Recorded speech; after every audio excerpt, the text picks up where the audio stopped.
Hello, welcome to everyone in this video. This is our lecture number 56. We already covered 55 lecture to solve the problem asked in this book, that is Electricity and Magnetism by Vasudev Ghosh.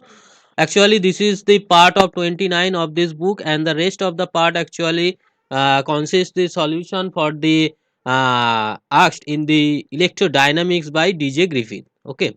So if you wants to watch the previous lecture of the solution for this book, that is the Electricity and Magnetism by Vasudev Ghosh, as well as for this book, that is the Electrodynamics, you can go through the description box. You will be get the link there, right? And if you wants to watch the theoretical part also, you can go through this.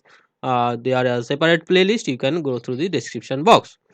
Okay, in this video I want to discuss about the question number 1 to question number 10 of chapter 10 of this book, that is Electricity and Magnetism by Vasudev Ghosh book. This chapter actually consists of the electromagnetic induction. That's mean when the any closed loop change its flux within the magnetic flux, then they are produced a induced EMF. This related chapter actually want to discuss here of question number 1 to question number 10. So let's start with question number 1, which says a uniform magnetic field B is suddenly established normal to the plane of a coil of n turns. There is a coil of n turns and they are placed a magnetic field normal to this plane whose cross section area is this area is A, so that the total charge that would flow through this coil is like that. So you need to showing that the total charge flow within this coil will be like that. So from the electromagnetic induction theory, we know the flux of this coil is nothing but the magnetic field into total area. You know, for a single loop the area will be A, and for total n number of loop there will be total area Na. So this will be the total flux associated with this coil, and the induced EMF is nothing but rate change of flux. That means the flux change by time. And the current, you know, current is charge per sorry induced EMF, that means voltage by resistance. So produce this voltage by resistance. Now the charge is nothing but Q equals to IT. So put this value of I and multiply with this time T, you will be get BNA by R. This is the charge flow within this coil. I think clear. Okay, next question. A coil of n turns, cross section area A, same things, and resistance R, rotate uniform with angular velocity omega about a diameter. So this is a loop, circular loop whose diameter is like that, and this is rotate about this diameter with angular velocity omega. And B is directly normal to the axis of rotation. B is directly normal to the axis of rotation, so that mean power required to maintain the coil in this motion is like that. So there will be power will be like that. So you need to prove that the power will be like that. So you know the induced EMF is nothing but d phi dt. So just doing actually minus d phi dt. So put this value of phi is nothing but magnetic field into area. So magnetic field and area is n number, that's why multiply by n into area is nothing but phi equals to b dot a. You can remember, then I think you know that is phi equals to b dot a, that's mean ba cos theta, and there is n number of area, so that's why n ba cos theta. So if you derivative this thing, you will be get sine theta, but this is with respect to time, so you need to change, this is a theta, and there will be additional d theta by dt, which is nothing but omega. So d theta by dt, which is nothing by omega, the angular velocity of this loop.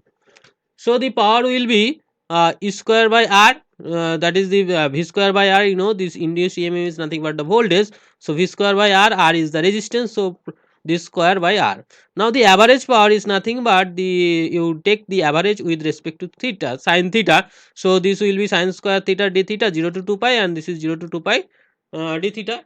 From the integration you will be get this gives you half. So finally you will be get the mean power of the system will be like that. Go to the next one. A state conductor of length L, this is a state conductor whose length is L, placed at right angle to uniform magnetic field. This magnetic field are right angle, we take dot, that's mean it outward from this plane. this magnetic field outward from this plane. The conductor now moves with a constant velocity v. This conductor moves with constant velocity v at the right angle to its own length.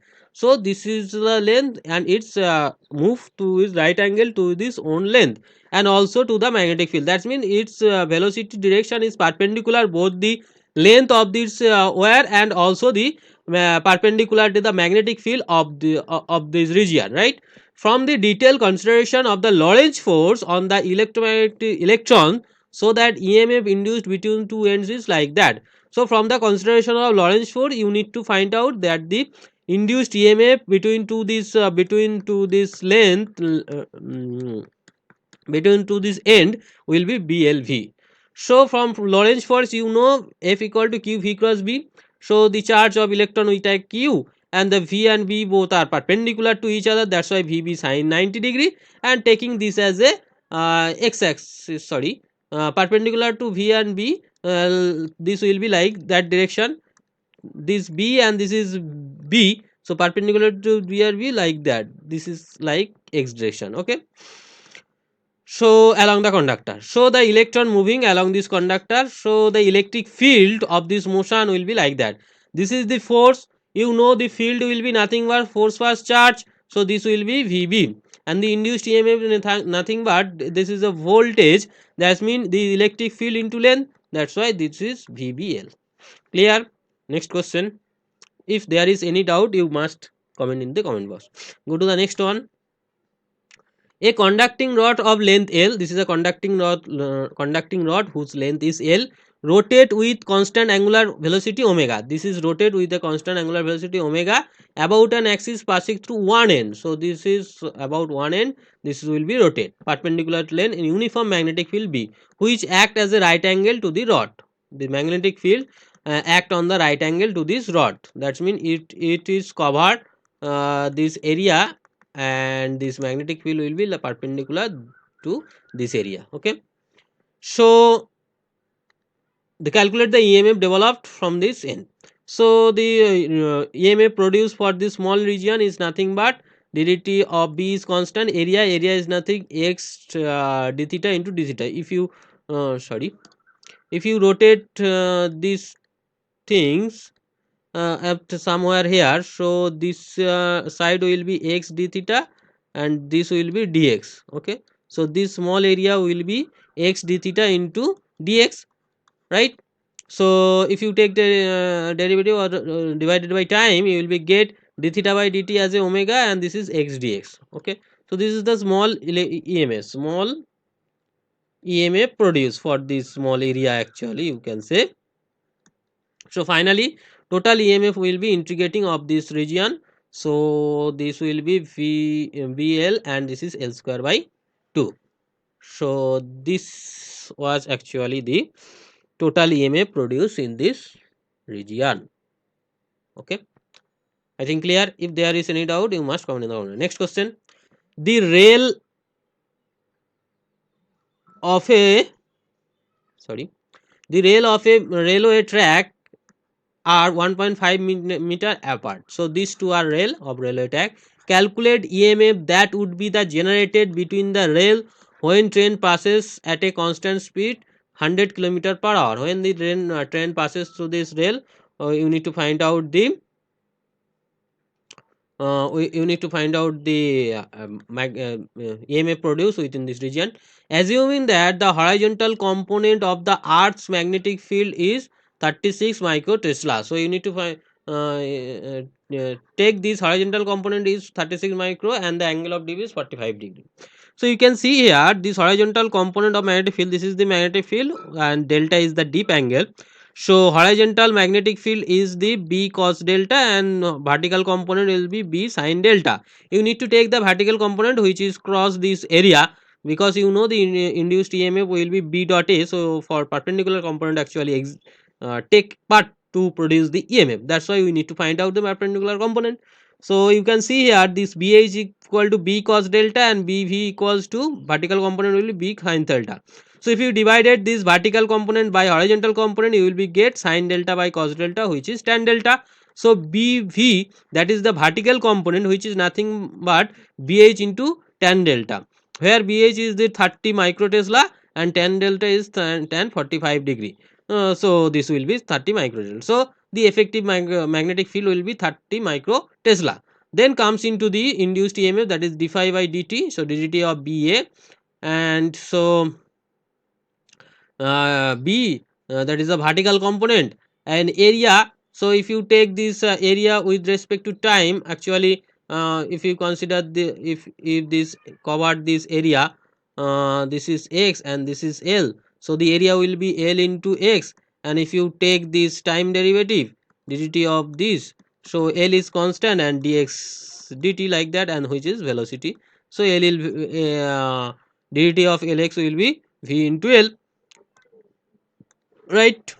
So if you multiply this one and just put this value, this is 30 microtesla and v is 100 kilometer per hour, so kilometer per hour, and L is the 1.5 meter. So after calculating we will be get this is 1.25 millivolt. I think this mm, answer is error. If there is no error in this calculation, this will be the right answer. Next question: the magnetic field in a certain region given by A0 x y square k cap Weber per meter square, where A0 is a constant. Find the magnetic flux through the portion of xy plane lying between x equal to 0 to x equal to 1, then y equal to 0 to y equals to 1. That means in this region you need to find out the magnetic flux. So you know the magnetic flux is nothing but magnetic field into area. So if you take a small area within that region, if you take the small area within that region, so this will be dx and this will be dy. For this region this will be magnetic field and this is the area, and you can see the magnetic field along k cap and also the area will be k cap. So this k cap will be 1. So this will be x dx and this will be y square dy, and the value of x change from 0 to 1. Similarly y value change from 0 to 1. Putting this value and getting the answer a0 by 6, and the unit will be Weber, because this was the Weber per meter square and these two are in meters. So this will be Weber. Go to the next one, which says a circular conducting disc of radius 25 centimeter. This is a circular conducting disc whose radius is 25 centimeter, rotating 50 times per second about its own axis. This is its own axis and this will be rotate, that is the 50 times per second. If the plane of the disc is perpendicular to the uniform magnetic field of 7 millitesla, plane of the basic disc perpendicular uniform magnetic field, this is the magnetic field. Calculate the current through a wire resistance 22 ohm when its two ends touches the center and the rim of the disc. That means there is a resistance which touches with this touches with the center and the rim, whose value is 22 ohm. So you need to find out the current through this wire, right?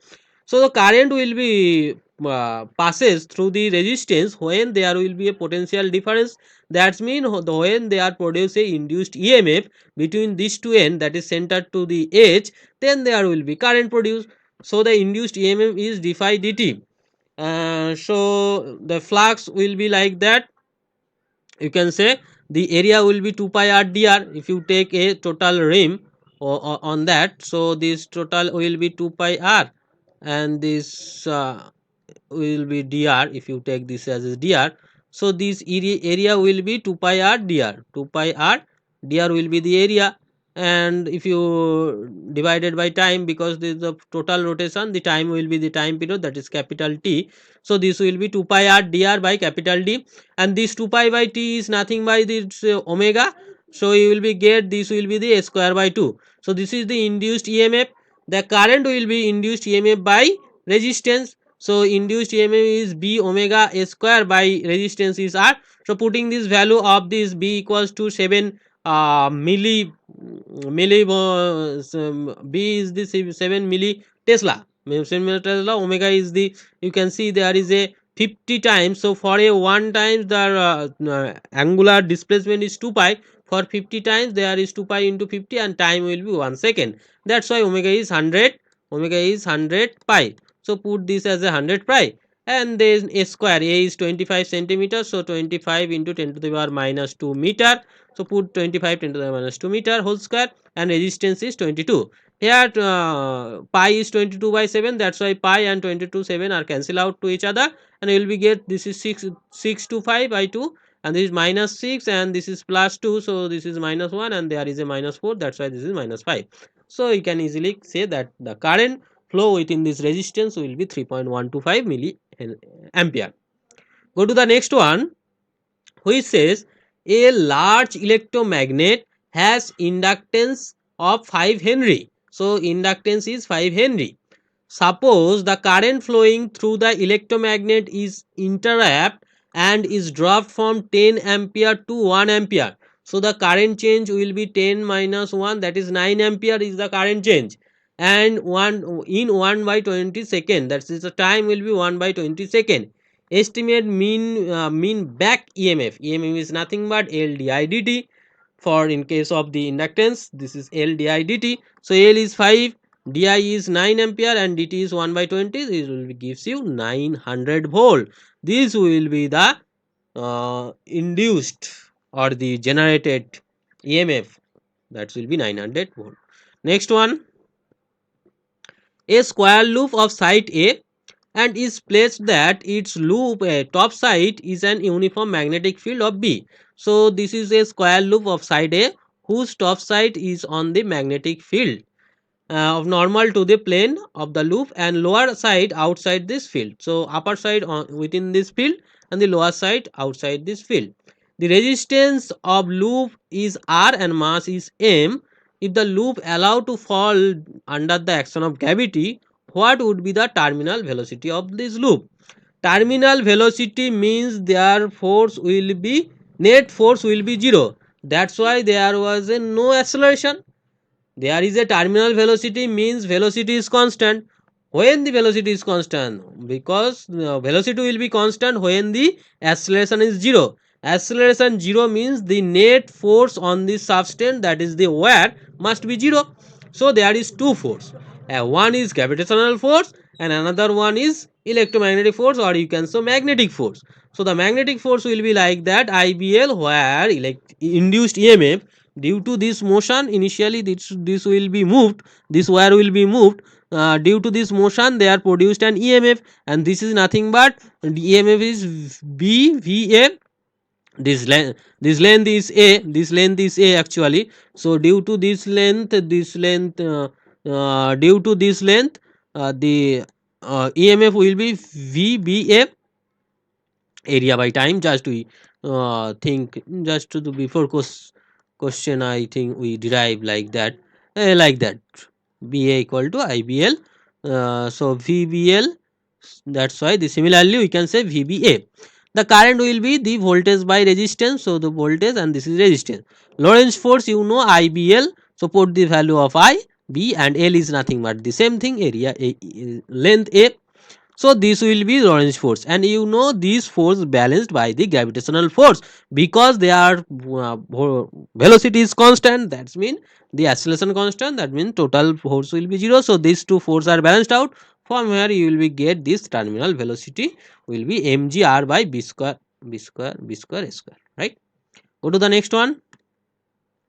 Consider a wire of shape of the parabolic, that is kx square. This is a wire which shape is kx square, y equal to kx square, placed in uniform magnetic field B perpendicular to the xy plane. So this is a xy plane, and the magnetic field is perpendicular to this xy plane.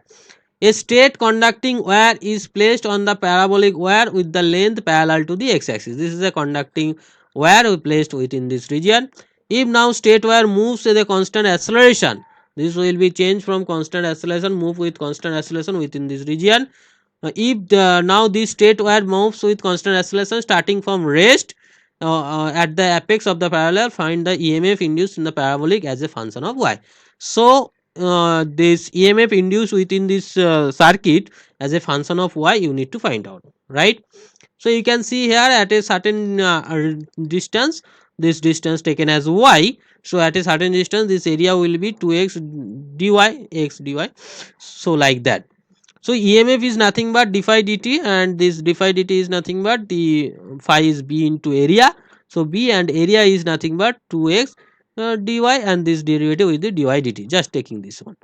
So put this value of x here, you can see here x is root under y by k. Now at constant velocity, you know the velocity at this point will be v square equal to u square plus 2as, right? So v square is the velocity at that position. Initially this is 0 and the position will be 2a and the distance will be is y, this displacement is y. So from where will we get the value of dy dt, that is root under 2ay. Put this value dy dt and finally will be get this answer minus by root under 8a by k. So this epsilon actually is linear to this induced EMF actually linear to this y. When this y will be increased, the induced EMF also increase because their area will actually increase. That's why the induced EMF also increase. I think clear. If there is any doubt, any problem or any suggestion in this content, you must comment in the comment box. And this is all about me. And this is my contact details. You can connect with me with the Telegram channel or any other social media. And this is my YouTube channel details. You can go through this channel. You will be get the different type of. You will be get actually different physics related video and some mathematics, some competitive examination. And like this session, if you learn some from something from this session, and share this video to your friend such that he or she also get benefit. And subscribe this channel if you new in this channel. Those already subscribed, thanks for subscription. Press the bell icon to get the notification of upcoming video. So thank you. Take care. We will meet in the next video as soon as possible. Thank you.